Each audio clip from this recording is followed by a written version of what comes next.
Ya, ikhwatu fillah, ini sebuah riwayat dulu ya, kita juga diantaranya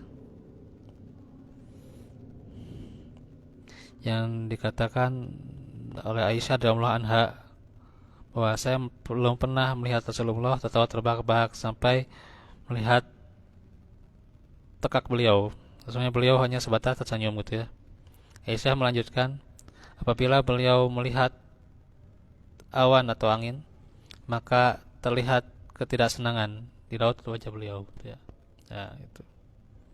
Aisyah bertanya, wahai Rasulullah, orang-orang terlihat gembira kalau melihat awan karena berharap akan turun hujan. Namun kenapa gitu ya?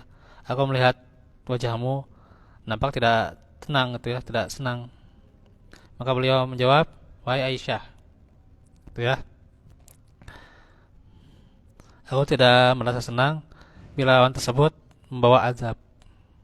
Kaum Nuh telah diazab oleh angin dan juga kaum Ad, ya, sedangkan kaum Ad melihat azab. Namun mereka berkata ini adalah awan yang menurunkan hujan kepada kami, ya gitu. Nah, ini makanya wadufilah, hal yang demikian diantaranya tetap munculkan keimanan buat kita ya, benih-benih keimanan bahwa seputar akan turunnya hujan atau tidak atau azab ya gitu. Karena demikian terjadi gitu ya.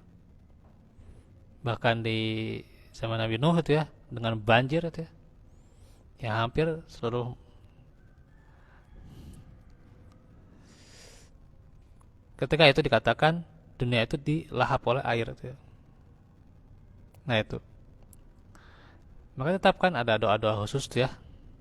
Nah ini ya kalau nanti mau mengkaji lebih jelas ini kan kita kasih tentang apa ilmu ya seputar ini juga karena memang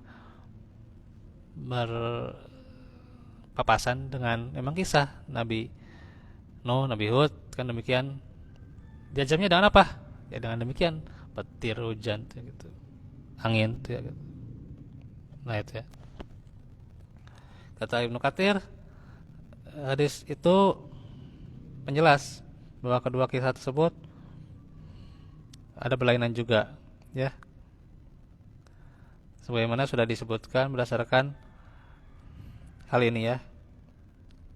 Nah, yang termaktub dalam surah Al-Ahqaf ayat 24 ya sudah dijelaskan. Ialah kaum Ad yang kedua. Sedangkan kisah-kisah yang tertera dalam surat lain di Al-Quran ini sebenarnya banyak ya untuk kaum Ad, kaum Samud juga nanti akan kita bahas ya. Nah itu berkaitan dengan kisah kaum Ad yang pertama. Allah alam biswab ya. Ini dalam riwayatan juga Muslim dari Harun bin Ma'ruf. Allah alam biswab ya. Juga Bukhari juga ada ya. Nah, terus bagaimana kuburan Nabi Hud? Nah, ini yang jadi penjelasan terakhir ya untuk kisah Nabi Hud berkaitan dengan hajinya Hud ketika pemaparan hajinya Nuh. Ini sudah disebutkan. Diriwayatkan dari Amirul Mukminin Ali bin Abi Thalib bahwasanya keberadaan kubur Hud alaihissalam adalah di daerah Yaman. Adapun ulama lainnya menyebutkan di Damaskus, sebagian juga di salah satu masjid kota Damaskus terdapat makam Hud yang terletak di tembok yang mengarah ke arah kiblat. Wallahu a'lam bishawab. Itu ya penjelasan tentang Nabi Hud.